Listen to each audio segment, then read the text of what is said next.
다음에 걷기와 달리기 해가지고 걷기부터 나오네요. 자, 상체 부분은 다 생략했습니다. 상체 부분 생략하고 주로 오른쪽 다리 기준으로, 오른쪽 발과 다리 기준으로 용어들 나온 거 한번 확인만 해보자 그랬어요. 오른쪽 발이 아무튼 땅바닥에 다 있다. 이거 원래는 이 땅바닥에 발이 한쪽 발이 다 있는 것들 다 이거 모아서 그려야 되는데 그렇게 하나도 알아볼 수가 없으니까 이게 떼어서 본 건데, 억제기, 추진기라고 하는 걸로 구분되는 지지기라고 하는 거, 뭐 오른다리 지지기라고 해야 되겠어요. 오른발 지지기에는 오른발이 땅바닥에 닿아 있는 동안이라고 해야지 되겠고, 이것도 아직 발끝이 좀 닿아 있기는 한 상황인데, 그런데 앞부분은 억제기, 뒤에는 추진기라고 하는데, 이거 보면은 생략된 몸통과 머리, 팔 더 있겠죠. 그랬을 때 이때를 왜 억제기라고 하냐면은 오른발 기준으로 오른발이 인체 무게중심보다 앞쪽으로 닿아 있는 경우에는 여기 땅바닥과 접촉하고 있네요. 그럼 접촉한 부분에서 수직항력과 마찰력 가져야 되는데 미끄러지지 않으니까 정지마찰력일 겁니다. 정지마찰력 어느 방향으로 가질까요? 뒤쪽 또는 왼쪽으로 가진다고 해야 될 것 같아요. 보통 이런 경우에 간단하게 판단하는 방법이, 지금 여기서 마찰력 가진다, 정지마찰력은 질량 중심 쪽으로, 그러니까 평행하게는 맞는데, 수평 방향 맞는데 오른쪽 왼쪽 중에 왼쪽으로 가진다 이렇게 표시해야 되기 때문에, 나는 오른쪽으로 걸어 나갈 건데 마찰력이 왼쪽 뒤로 가진다라고 해서 그 마찰력이 저항력, 제동력으로 작용하는 구간이기 때문에 요때까지는 질량 중심이 아직 노선상 뒤쪽에 있을 때는 억제기, 그 땅에 닿아 있는 발에 의한 마찰력이 뒤로 가해질 때는 억제기라고 해야 되겠고, 오른발 지지기 중에서 이때는 이제 인체 질량 중심이 발 앞쪽에 있으니까 마찰력, 추진력으로 작용할 기가 아니라서 추진기라고 하면 되겠습니다. 그럴 때 달리기에서는, 걷기와 달리기 구분하는 것에는, 달리기에서는 양발 이중 지지기가 없는데 한 발씩만 항상 닿아 있게 되는데, 이렇게 오른발도 닿는데 왼발이 이미 땅바닥에 닿은 이때 또 이제 동시에 발생한다. 그래서 땅에서 발이 떨어지기 직전까지는 이중 지지기라고 해야 되겠다. 그래서 이건 오른발 지지기라고 하는 것이, 이때 이제 땅에 왼발이 닿았을 때는, 이때부터는 이제 왼발 지지기이면서 이게 겹치죠. 왼발에 대해서는 지지기이면서 왼발은 지금 몸통에 대해서 앞에 있으니까 왼발에 가진 마찰력은 뒤쪽일 거라서 왼발 지지기, 왼발에 대해서는 억제기. 그래서 이 겹치는 요관이 오른발 추진기이면서 왼발에 대해서는 억제기, 이게 겹치는 이런 데도 나오게 되겠네요. 그러다가 아직은 이제 여기 왼발인지 생각하고요. 그러다가 오른발이 떨어지고 나서 오른발은 공중에 붕 떠가지고 이제 앞으로 또 보내는 과정, 이거는 진각기. 각자가 다리 각자죠. 다리를 앞으로 보내는, 진행시키는, 전진시키는 기관이라고 해가지고, 얘기한 것처럼 이게 다 별도로 이렇게 쫙 펼쳐서 그려놨는데, 이때부터 이때까지 사실은, 자, 저쪽 걸어갑니다. 오른발 땅에 닿았어요. 그런 다음에 질량 중심이 여기다가 앞으로 가다가 이때가 되는 동안에, 얘는 원래는 계속 가만히 있는 거죠. 그래서 발은 앞으로 나가지 않죠. 오른발, 오른다리는 진행, 앞으로 전진을 하지 않고 있는 겁니다. 그림상으로만 가고 있는 거지. 그래서 오른발, 오른다리 땅바닥 접촉돼서 가만히 있음, 나머지 몸통만 이동하다가 왼발도 좀만 그려갖고 이제 발이 떨어지고 나서, 땅에서 떨어지고 나서 그 오른발이 진각기 앞으로 실제로 이동을 함이라는 부분은 공중에 떠 있는 동안이기 때문에 진각기라는 표현도 쓴다. 실제 우리 시험에서는 여기다가 뭐 괄호치고 네모해놓고 기억한 다음에 이때를 뭐라고 하느냐, 이런 거는 이제는 안 나와. 옛날에는 뭐 좀 까다롭게 문제 나올 때는 이런 것도 뭐 그 아주 세부적인 거 용어 나오기도 했었는데, 요즘은 잘 안 나옵니다. 스포츠 지도사나 건강관리 문제에서는 이런 것들, 뭐 박스 채우기, 빈칸 넣기 하는 걸로 객관식 시험에서는 좀 나올 수 있는데, 우리 시험에서는 그냥 참고만 하자. 그렇게 하고요. 근데 그래도 한번 이렇게 같이 읽어보는 이유가, 여러분 제가 운동역학 말고 다른 과목은 잘 모릅니다. 그런데 2025년 다른 과목에서 난리 났을 때문에 뭐 이상한 용어 막 물어보고 이걸 왜 물어봐 하는 거 있었다고, 그런 게 있어서 그런 것도 혹시 모르니까 읽어나 보자라는 걸로 하는 건데, 뭐 다들 아시겠지만 한 말씀만 더 드리면은, 그런 괴상한 문제, 이걸 왜 시험 문제 이걸 내냐, 뭐 난 본 적도 없는데, 정상적으로 공부한 분들은 아무도 본 적 없는 문제들입니다. 아무도 본 적 없는 내용들이기 때문에 그냥 커트라인과 수석의 점수만 낮아질 뿐 학부에는 영향이 없어요. 그런 것들은 제가 여기서 강조하는 내용이나 연습하는 내용들, 그거 가지고 못 풀 문제들은 어느 선생님이 수업하는 것에서 언급하지 않는 부분들, 그런 거는 그냥 모든 선생님이 다 같이 틀리는 문제일 거기 때문에 그냥 이런 거 나왔네? 그러면서 뭐 커트라인 낮아지겠구만. 그러면서 넘어가시면 됩니다. 그럼 여기서도 대비 안 되는 그런 것들은 선생님 누구도 대비 못한다고 생각하시면 돼가지고 시험 자체가 어렵게 나왔다고 좌절할 필요 없습니다. 쉽게 나오면 우리 좀 긴장을 해야 되죠. 문제 쉬우면 누구나 맞힐 수 있는 문제가 되게 많기 때문에 실수하면 곤란하게 되기 때문에 오히려 그런 게 문제지, 어렵게 나오는 시험 문제는 뭐 별 여지가 없어요. 자, 보폭과 속도 관련해서 요 내용은, 요 식이랑 내용은 조금 알 필요가 있습니다.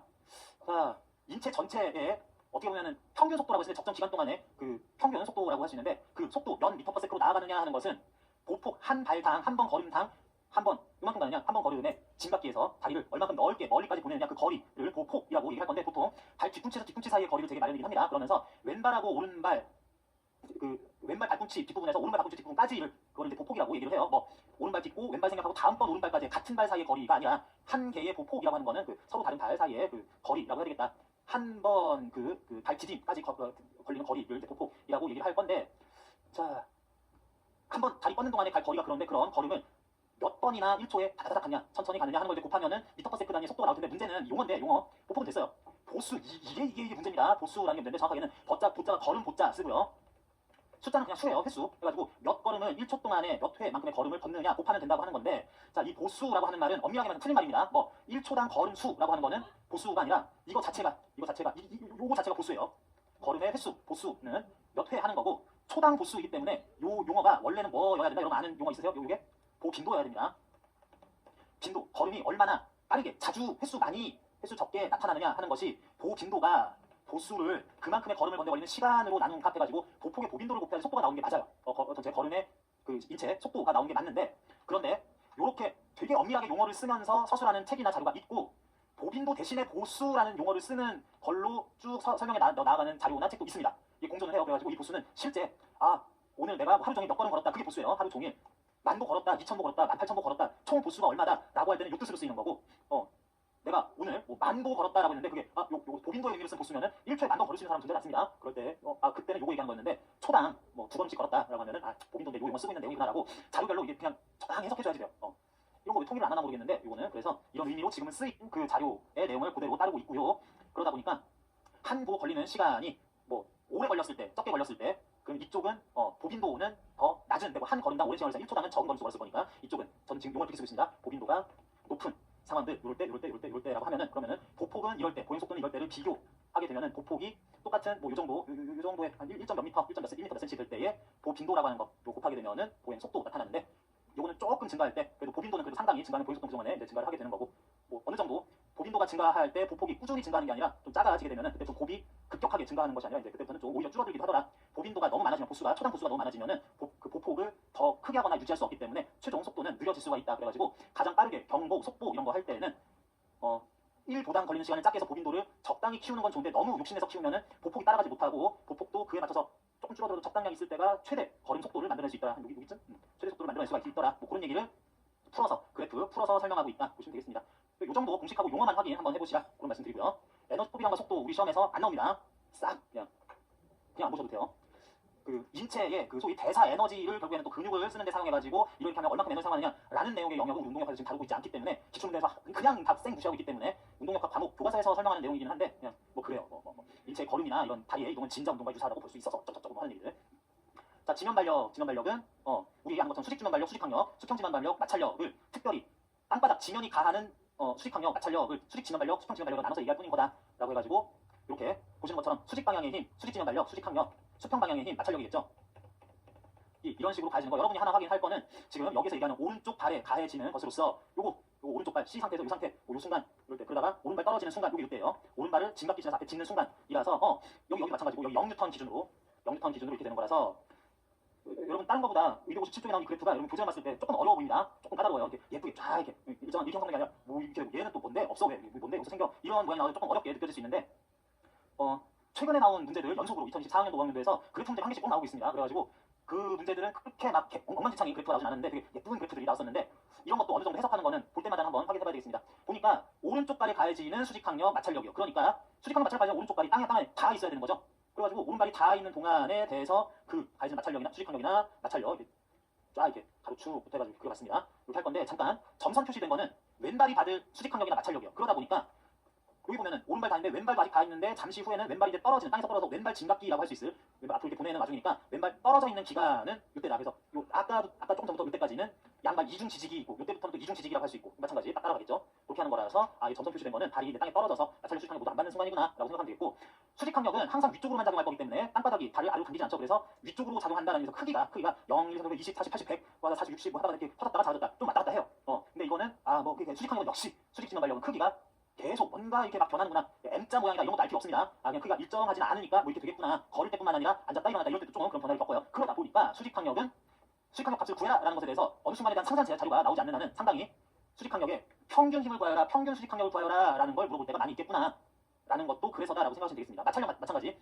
마찰력 역시 발이 앞으로 나아가서 인체보다 앞쪽에 있을 때에는 좀 그 뒤로 작용을 하니까 뒤로 작용을 한다라는 것에 대해서 마이너스 값으로서 마찰력 마이너스 값으로 작용한다라고 이렇게 표시하고 여기쯤부터 D 정도부터는 인체의 지점에서 오른발이 뒤로 가 있을 때는 그럴 때는 마찰력이 오른쪽으로 작용하려는 이거를 진행 방향이라서 플러스라고 표시하면은 플러스 값으로 이렇게 작용하는 이런 모습이 나타나도록 그래서 마이너스로 됐다가 플러스도 되는 거 이런 것들 수직항력은 항상 위로만 작용하니까 마이너스 값이 안 나타나는데 플러스 몇 뉴턴 근데 크기가 변하면 나오는데 이거는 크기도 변하면서 방향도 뒤쪽이었다 앞쪽이었다를 동시에 표현하는 것들 같이 써 있는 거다 하겠습니다. 상세하게 보면은 마찰력이 잠깐 발이 앞에 왔는데 왜 플러스가 잠깐 됐다가 마이너스로 넘어갔다가 뭐 이렇게 돼요 하시는데 이런 거는 인체 움직임이라는 것이 완전 기계적으로 기계처럼 작동하는 게 아니기 때문에 자세 좀 흔들리는 거 어쩌고 하는 것들에 의해서 이렇게 나타내는 거 뭐 측정값은 보일 수가 있습니다. 근데 대략적인 형태만 여러분들은 확인하셔도 되겠어요.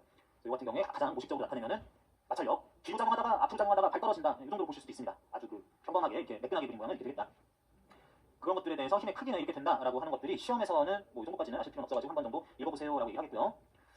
달리기는 굉장히 우리 여러 가지 종목에서 달리기 자체 도움 닫기를 하다가 목뛰기, 높이뛰기, 띵철 운동을 하는 경우도 있기 때문에 그 전 과정에 대해서 그 이전 과정으로서 도움 닫기 의미로서든 달리기는 상당히 중요하겠다. 앞에서 걷기는 오른쪽으로 하는데 여기서는 왼쪽으로 가는 걸 좀 보고 있습니다. 자 그렇게 했을 때 요 모양을 잘 보면은 이 왼다리 기준으로 발이 땅에 닿았다, 접지했다. 그러면서 발이 앞에 있다, 걷기하고 똑같아요. 그러면은 뭐 수직선이 줬다, 마찰력이 제동력으로 작용하겠다. 그러다가 전반부, 접지기 후반부에서는 발이 인체 질량심 뒤에 있다. 그러면은 마찰력은 수직선이 계속 있습니다. 마찰력은 전방으로 작용했다. 접지 국면 전반에는 마찰력이 제동력으로, 후반에는 마찰력이 추진력으로 작용할 거다라고 하는 거. 그 다음에 발이 땅에서 떨어졌어요. 그때부터는 채공기라고 얘기를 하겠다. 여기서 채공기라고 하는 거는 온 몸이, 아니 두 발이 모두 땅에서 떨어져 있어서 어떤 발도 수직선과 마찰력을 받지 않는 구간을 별도로 채공기라고 얘기를 할 건데, 그런데 이제 지금 왼발 보고 있습니다. 왼발 가지고 얘기하고 있는 건데, 왼발 말고 오른발은 땅에 닿았는데, 왼발이 뒤로 갔다가 떨어졌는데 두 발 모두 떠 있다가 오른발은 땅에 닿는데 오른발 접지기에 왼발은 아직도 땅에서 떠 있어요. 그러다가 왼발 오른발 모두 떠 있는 채공을 한 번 더 간 다음에 이제야 앞으로 간 왼발이 땅에 닿는 순간까지 요만큼을 왼발에서 걷기에 대해서는 진각기라고 할 수도 있는 건데, 왼발이 오른발과 함께 떠 있든 오른발은 땅에 닿았든 왼발은 공중에 떠가지고 그 마찰력이나 이런 것도 받고 있지 않는 구간 전체를 왼발 회복 국면이라고 쭉 얘기를 해야 되겠다. 채공기 있고 오른발 접지기 잠깐 껴있고 어쨌든 여기도 채공기 또 있고 하는데 전 구간은 회복 국면이다. 이런 용어를 쓴다. 걷기하고 달리기에 서 용어를 조금씩 다르게 여기서 표현한 것도 있어가지고 약간 까다로울 수도 있기는 한데 아주 중요하진 않습니다.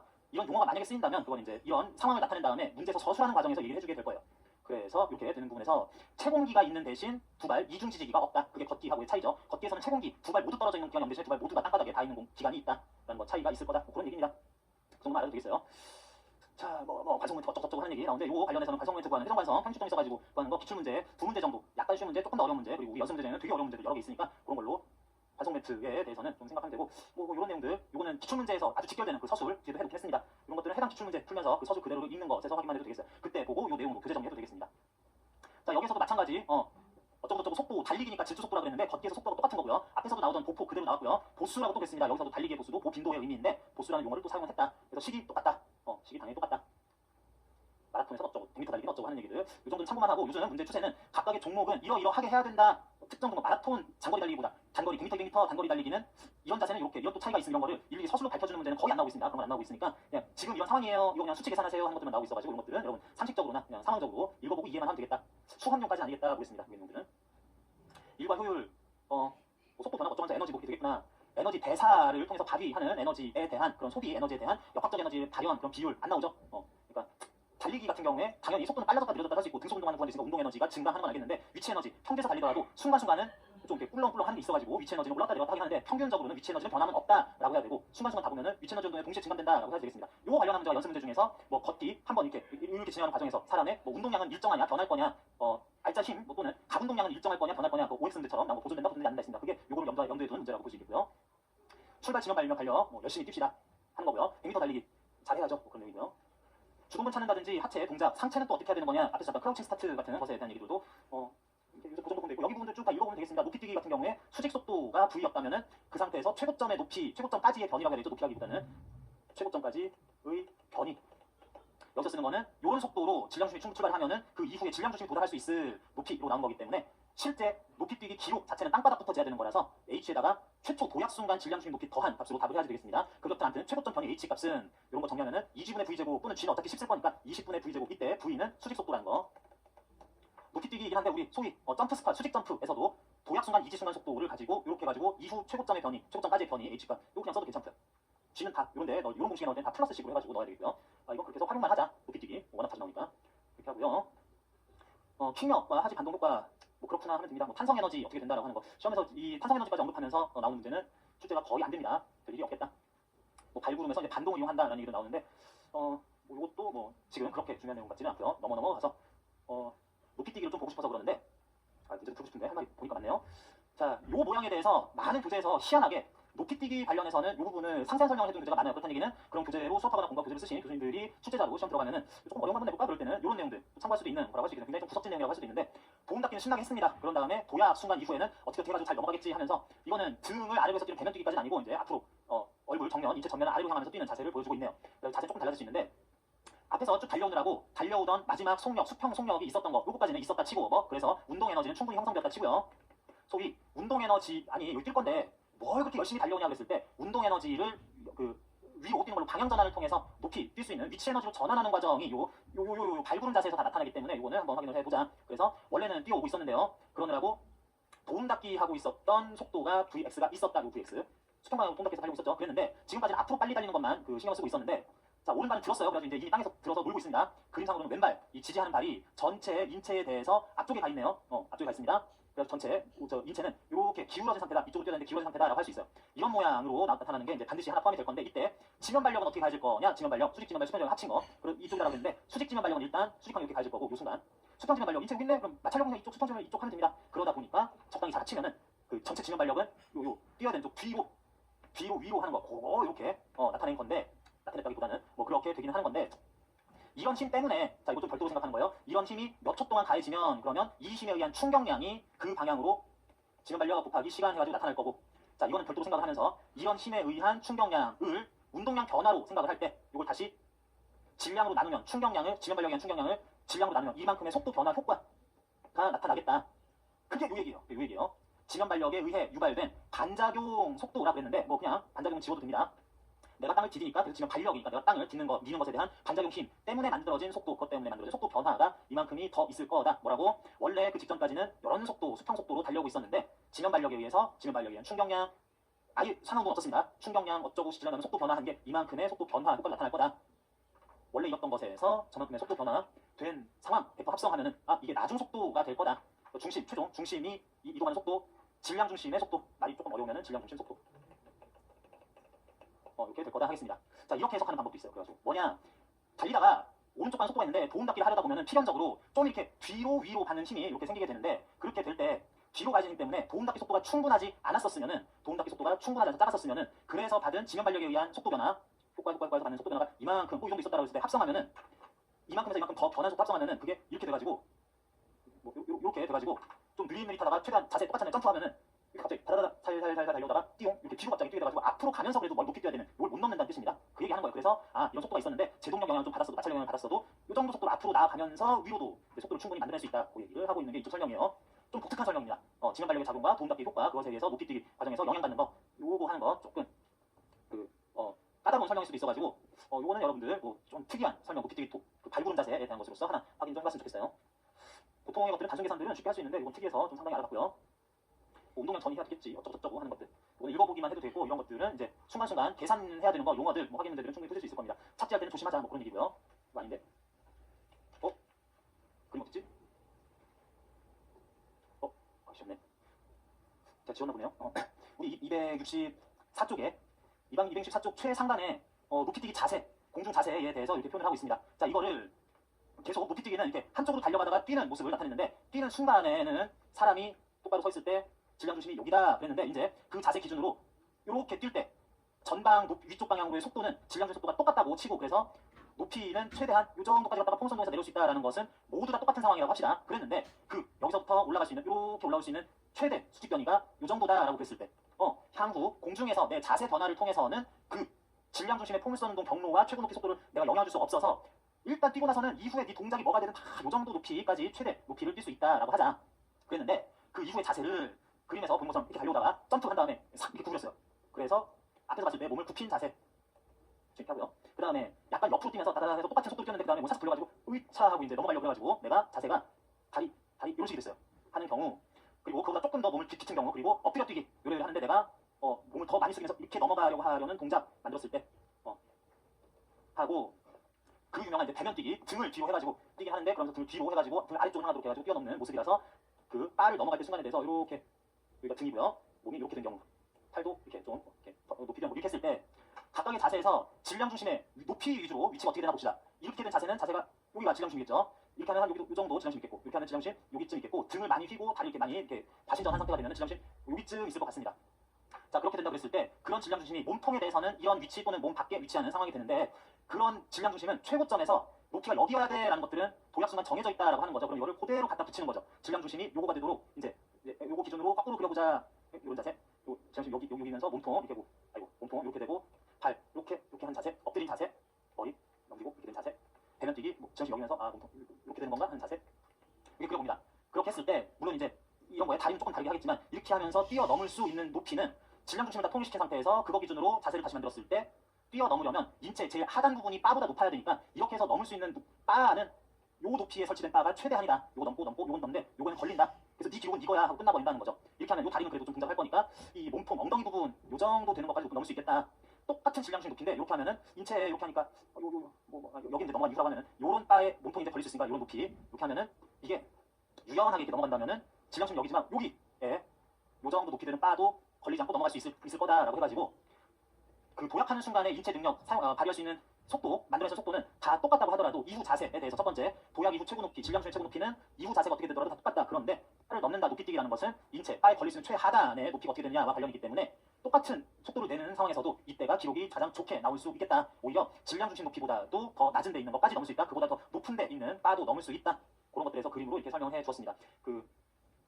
앞에서도 설명했듯이 저 이제 점프 이후의 동작은 질량 중심의 공간적 위치는 변화시킬 수 없기 때문에 내가 점프 이후에 몸을 이렇게 기울인다 뭐 한다 그랬을 때 질량 중심의 위치는 몸에서는 이 한쪽으로 치우쳐지게 되지만 점프한 다음에 질량 중심 위치가 이렇게 변하는 게 아니라 질량 중심 위치는 똑같아야 되는데 몸을 이렇게 기울이면은 몸에 대한 질량 중심 위치가 옆으로 치우쳐야 되네. 그러면은 나머지 몸 전체가 얘는 이렇게 되면서 몸 전체가 몸통 이렇게 이동하는 모습이 보이게 되는 식으로 한다는 그거를 알아보려고 사실은 그 상황에 대한 이런 것과 연관해서 낸 높이뛰기 자세도 문제 중에서 있었습니다. 그래서 그런 걸 염두에 두고 낸 문제다. 관련한 서술들을 간단하게 할 수 있게 하기 위해서는 이런 내용, 용어들 다 아는 것도 필요하겠고요. 자, 이제 넘어갑니다. 머리뛰기 같은 경우에는 점프해가지고 싹 가가지고 질량중 여기 도착을 하게 되는데 이때 제일 많이 얘기하는 거는 달려오다가 점프 빵 했을 때 그 순간 속도 알고 이제 발 떨어지면은 마찬가지 공기저항 무시한다 그러면 이후의 자세는 우리 이 질량 중심의 이후 포물선 궤적을 변화시킬 수 없다. 도약 순간 이거는 결정이 된다라고 하는 거. 그런데 여기서 이제 뭐가 많이 들어가죠. 그래서 점프를 하다 보면은 자연스럽게 보통 점프 과정에서는 전신이 받는 외력에 의한 충격량, 그에 의한 힘, 그래가지고 토크에 의한 운동량이 전방 회전으로 나타나게 된다. 각속도가 전방 회전을 하는 값이 소량 있도록 나타나가지고 요 자세 그대로 뛰게 되면은 뛰고 나서 요 자세 유지해야지, 팔 들고 뭐 해야지 그랬을 때 이렇게 뛰는 게 아니라 가면서 몸이 자꾸 돌아가면서 진행을 하게 되기 때문에 도착할 때쯤 되면은 이렇게 엎어지는 모양이 나타날 수 있다. 그런데 공중 동작에서는 가운동량 보존돼야 되는데 나는 마음에 안 드는 게 머리와 몸통이 자꾸 앞으로 전방 회전을 하는 거야. 그러니까 머리와 몸통이 좀 전방 회전 안 하게 할 수 없을까? 전신 가군 동량을 요곳의 목적에 부합하게 하기 위해서 다리하고 팔은 회전을 좀 시켜서 다리와 팔에 이 회전을 통해서 가군 동량, 반시계 반 가군 동량을 분산을 시키자. 전신에 있는 거를 분산이라기보다는 팔 다리에 집중을 시키자. 그러면은 인체, 몸통과 머리 분절의 가군 동량은 제로가 돼서 팔 다리만 회전하지 몸은 돌지 않도록 할 수 있다. 그래서 안정적인 자세 이렇게 만들겠다. 그 얘기가 이쪽에서 이제 가장 많이 나오게 되는 거고요. 그래서 착지 할 때쯤 되면은 이렇게 하다가 그대로 머리 뒤에 하는데 착지 땅 하게 되면은 요 자세 그대로 착지하게 되면은 질량 중심이 여기쯤 있는 그 자세로 그냥 땅 착지하면은 질량 중심이 여기 있을 때의 자세가 이렇게 될 때의 기록은 그렇게 좋지 않다. 기록이 그렇게 좋지가 않으니까 그러면은 기록은 이제 착지했을 때 제일 뒷부분으로 찍는데 이거 발이 안 돼. 발을 좀 앞으로 하면서 이제 주저앉더라도 길이 어쨌거나 이 기록이 더 좋아지는 거니까 저렇게 하기 위해서는 마지막에는 발을 앞으로 뻗는 동작을 했으면 좋겠다. 앞으로 뻗는 동작을 하는 건 마지막 구간이고 그 중간에서는 팔다리 이렇게 휘두른다. 요거는 기록 향상을 위해서라고 할 수가 있겠고요. 이쪽에서 또 얘기하는 것에 이렇게 함으로써 마지막 자세가 된 이후에 이렇게 한 다음에 착지 빵 한 다음에 쿵 아이고 기록 여기까지 발은 L만큼 더 가 있지만 엉덩이 찍는 여기까지가 이제 질량 중심 동작거리긴 한데 거기 사실 제 엉덩이 떨어지면 이게 기록이 될 텐데 발 쿵 한 다음에 툭 떨어지면 이것도 다른 국면이게요. 기록 여기까지 할래요. 이렇게 하나? 뛰어서 발이 땅에 닿았는데 툭 떨어져 기록 여기까지요. 이렇게 마지막 피니시 자세를 취하나? 그게 아니라 이제 멀리뛰기 하는 동작들 보면은 뛰어가지고 땅에 띵 닿고 나서도 다리를 이렇게 구부려서 앉을 때는 다리가 슬만져 굴곡된 채로 어이쿠 하면서 엉덩이가 여기 닿게 하도록 합니다. 그래서 이 부분에서 마지막 그 피니시 착지 동작에서 하체 또는 하지를 고관절, 슬관절 모두 굴곡시키는 이유는 뭘까요? 라는 거는 굉장히 그냥 대답할만 하죠. 마지막 고관절 굴곡시키는 이유는 뭘까요? 굴곡시키는 이유가 바로 우리 운동역학 공부 목적하고 아주 직결되는 데라서 이 부분에서 비슷한 문제들 또 다른 상황 적용해서 나올 수 있습니다. 운동역학 공부 목적, 학문의 목적 뭐라고요? 기록 향상과 안전 확보, 부상 방지, 그리고 운동 용기구의 용구, 기구, 개발 이라고 하는데 요거 운동 용기구 개발 못해요. 요 두 개 답니다. 이렇게 하다 보니까 아이고 떨어졌네 쿵 하니까 엉덩이 저기 되는데 쿵 한 다음에 사사사삭 다리 이렇게 구부리면은 마지막 자세 되니까 기록 향상하는데 일단 기본적으로 도움이 되네. 그러는데 여기서 끝나는 게 아니라 부상 방지에 대한 얘기도 안 할 수가 없습니다. 부상 방지는 어떤 부분에서 나타나냐면 우리 기출문제에서 농구공 이렇게 받았다가 던졌다가 이런 데서도 했었는데 자 사람이 어쨌거나 점프 이후에 요 순간 뭔가 왼쪽 아랫 방향으로 속도가 생겼습니다. 속도가 생겼으니까 질량 곱하면 운동량이 있겠죠. 운동량이 왼쪽 아래에 이렇게 됐어요. 그랬는데 이 자세로 탁 일단 정지 이후 낙하를 하든 말든 엉덩이 떨어지기 직전까지는 요 자세로 순간적으로 짧은 시간 동안에 하다가 탁 섰어요. 정지 운동량 0으로 바뀔 겁니다.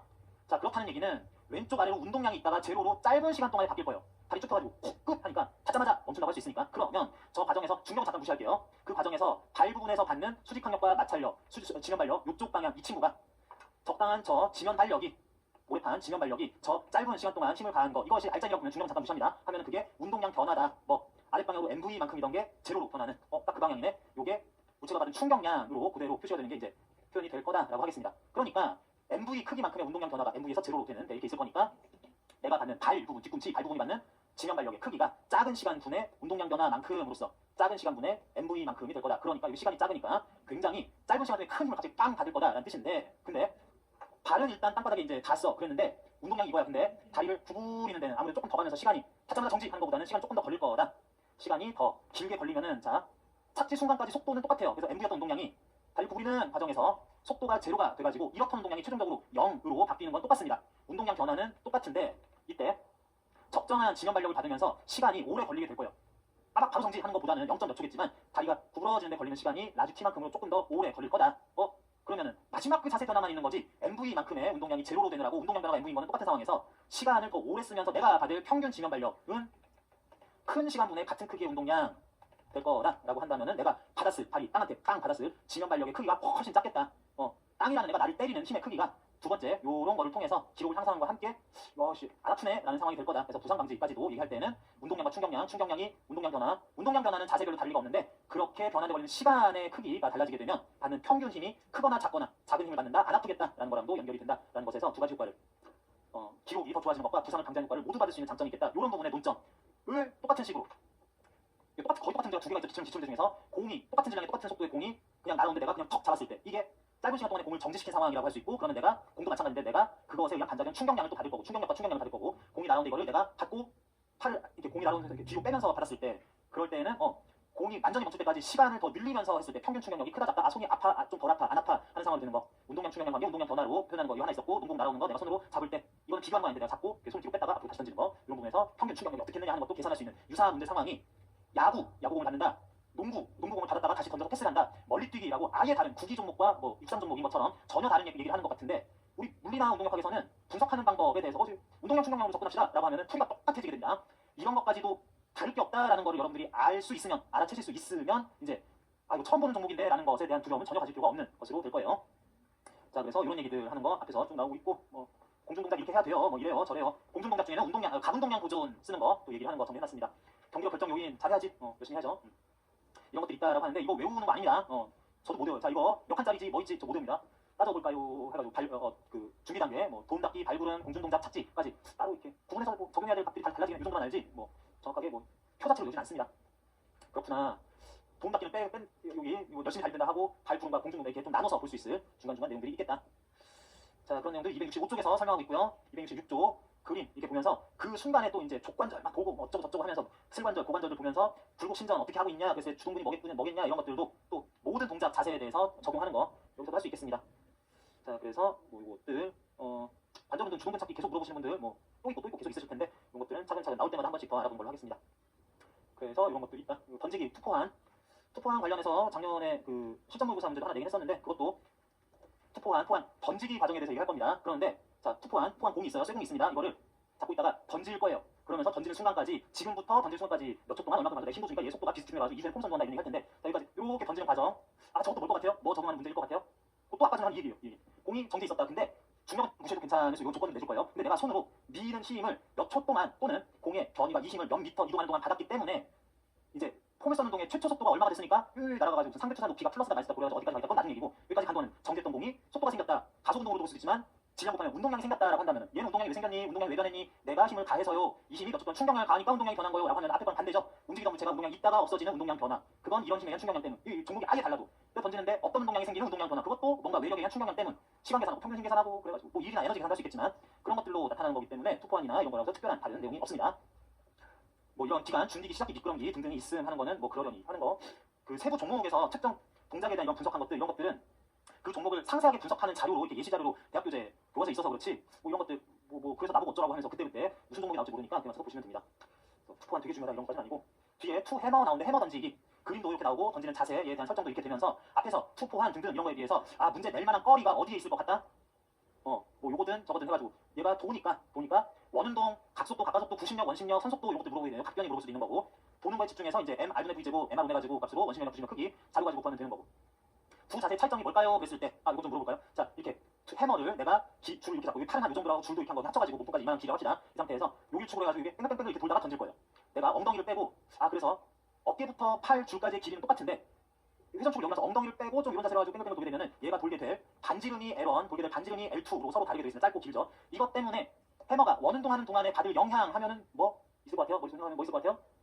원운동, 그러니까 딱 보면은 물어본 거 인제 대답해야지가 아니라 이런 것들 뭐 계산하는 게 좋겠네로 떠오르는 첫 번째가 구심력, 원심력 크기는 똑같으니까 구심력, 원심력의 크기라든지 아니면 거기서 질량 m으로 나누기만 하면 되는 구심 가속도 그거든 크기는 m r분의 v제곱 내지는 mr 오메가제곱. 구심 가속도 크기라 그러면은 r분의 v제곱 또는 r 오메가제곱이라고 하고, 여기 다 할까 들어가니까 요 반지름 L1, L2 각각 써가지고 서로 다르겠네라는 것도 한번 그 관점에서 물어보는 문제 나올 것 같습니다. 투해머 새로운 문제가 아니라 원동이니까 그렇고, 또 원동하니까 어떻게 원동하기 때문에 이렇게 될 때 여기도 답에 숨어있기는 하지만 각속도가 있을 거고, 원동하니까 각속도, 가속도 이런 거 따질 때 각속도 있을 거고, 또 순간 선속도, 접선속도 있을 건데, 그 다음에 v는 r 오메가, 그러니까 r가 또 들어가니까 여기서도 구할 수 있을 것 같아요. 근데 여기서 한 개 더 생각할 수 있으면 좋겠습니다. 여기 r값 관계에서 이제는 또 고려해 볼 수 있을 만한 사항 뭐가 있을까요? 고려해 주면 회전관성 i 값이, 회전관성이 이게 그 투해머 할 때 그 쇠공이 두툼하기 때문에 자체 질량축을 통과하는 회전축에 대한 회전관성이 있을 거고요. 그런 다음에 여기를 축으로 해서 돈다 그러면은 회전관성 평행축 정리 써가지고 해머의 질량 곱하기 r 값의 L1, L2 질량 중심으로부터 여기까지 거리, 질량 중심부터 여기까지 거리, 축은 이거예요 라고 하니까 이렇게 회전관성이 서로 다를 거다.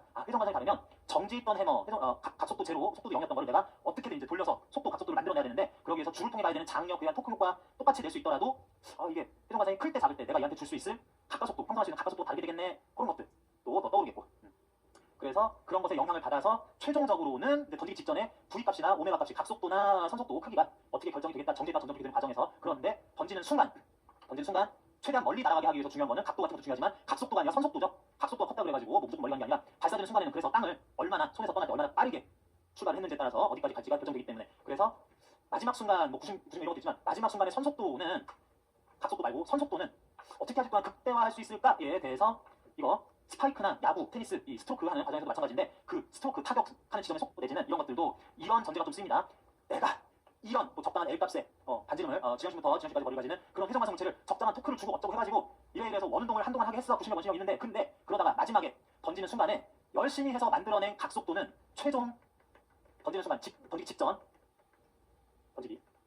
최종 순간 각속도는 어떻게든 만들어냈다 치고, 그걸로 던지는 순간에 오메가는 유지가 된다 치고, 뭐 가공동량 보존이 성립되지 않습니다. 가공동량 보존은 고려하지 않으면서 유지하면서 선속도 v, 투사속도를 최대화하기 위한 방안이 어떤 거냐, 알값을 키우면 될 것 같은데요. 이게 답입니다. 그런데 이 얘기를 왜 하느냐, 요거 회전관성이 작아야 가속도를 키워서 각속도를 최대한 만들 수 있기 때문에, 이게 돌리는 동안에는 또는 팔을 휘두르는 동안에는 그 동작마다 조금씩 차이 있어요. 그러는데 그럴 때는 회전관성을 작게, 소위 코킹을 한 상태에서 팔도 구부리고 얘도 뒤로 꺾고 해가지고 이렇게 한 상태에서 동반전에서 회전관성 작게 해서 이렇게 하면은 처음부터 이렇게 휘두르는 것보다 이렇게 휘두르면은 각속도가 커지니까 각속도가 유지가 되면서 팔을 요 부분이 가깝네, 선속도 작네 하는데 쭉 갑자기 뻗으면은, 그러면은 오메가 값은 마지막 그 순간에 유지된다 치고, 이때 가공동량 보존은 되지 않습니다. 뭔가 근육작용 이런 거에서 힘을 더 주고 있기 때문에 이거 유지될 수 있다 치면은 마지막에만 살짝 이거 뻗으면은 이렇게 할 때보다 갑자기 이 반경이 커지기 때문에 타격 지점의 속도가 커서 공을, 라켓 등등을 빠른 속도로 때릴 수 있다라는 식으로 얘기를 할 수가 있겠습니다. 자, 그래서 이런 것들이 다 지금 이런 문제, 회전운동 들어간 거에서는 문점으로 작용할 수 있어가지고 이에 관해서 올해는 요거 물어보고 한 번은 또 저거 물어보고 하는 것들 다 공통으로 적용시킬 수 있다라고 하겠습니다. 자, 그래서 이런 내용들까지 한번 얘기하고, 뭐 수영하면서 학력, 양력 똑같은 얘기 한 번 더 하고 있고요. 야구, 타격, 스킵, 점프 앞에서 했던 얘기들 그대로 좀 얘기하고 있습니다. 그래가지고 뭐 그렇게 내용적으로 새로운 거나 추가적인 거, 종합 정리 이런 것도 안 되고 있어가지고 오늘 바로 했던 내용이기 때문에 이 정도로 좀 정리해도 될 것 같아요. 어려운 공부 책 전체적인 내용 다 보고 연습 문제 추가 필요 시간까지 저 확보를 못했는데 내용 보다 보니까 설명할 게 이렇게 직접 해보니 또 많아가지고 좀 시간이 길게 걸렸던 것 같습니다. 자, 6주 한 달 반 동안에 12회에 걸쳐서 매시간 굉장히 4시간 수업 힘들고 내용도 만만치 않았을 텐데, 어느 정도 기본 강의를 통해서 기본 내용을 공부한다는 거지 쉬운 내용을 공부한다는 게 기본 강의가 아니에요. 그래가지고 굉장히 버거우셨을 분들도 많이 있었을 텐데, 여러분들 중간에 힘드네, 다른 과목 성격이 다르네 해가지고 지레 포기하지 않고 하다 보면 어느 정도 뒤에 있고 반복하고 기출풀이, 연습 문제, 그 영역모의고사, 실전모의고사들 문제를 계속 반복해서 풀다 보면은 점점 내용들이 나 스스로 보니까 또 이거네 이렇게 흩어졌던 내용들이 정리되는 느낌이 들면서 결국 운동역학은 내용이 많지 않습니다. 암기사항이 많지 않아요. 다른 과목에 비해서. 그런 부담이 훨씬 적을 수도 있는 과목인데, 대신 암기하는 만큼 따박따박 실력이 쌓이는 게 아니라 이렇게 하는 건가, 이렇게 하는 건가, 아니네, 또 틀렸네 하면서 이게 능력이 길러져야 되는 기간이 필요한 거라서, 그런 수련 기간이 필요한 과목이라서 문제풀이에 조금만 공을 들여주시면은, 한 번만 익혀주면은 한 달 안 봤더니 싹 까먹었네 이건 아니고, 한 달 안 봤더니 까먹었지만 문제 조금 풀면 금방 그 실력이 올 수도 있는 거라서, 그 조금 여유 있는 시간에 또는 기본 강의 요 기간 지난 동안에 충분히 연습한 다음에 한동안 안 봐도 괜찮습니다. 때 되면 한번 시험 직전에 모의고사 때 이렇게 봐도 기억도 확 살아나기가 쉬우니까 그렇게 부담스럽지 않은 상태가 될 때까지 일단은 어렵더라도 꾸역꾸역 한번 끝까지 보고 문제 내 스스로 풀어보는 거 이 정도는 하셨으면 좋겠습니다. 자, 우리 기본 강의 운동과 수강하시라고 수고들 하셨고, 이번에 기본 강의 여기서 마치는 것까지는 아니고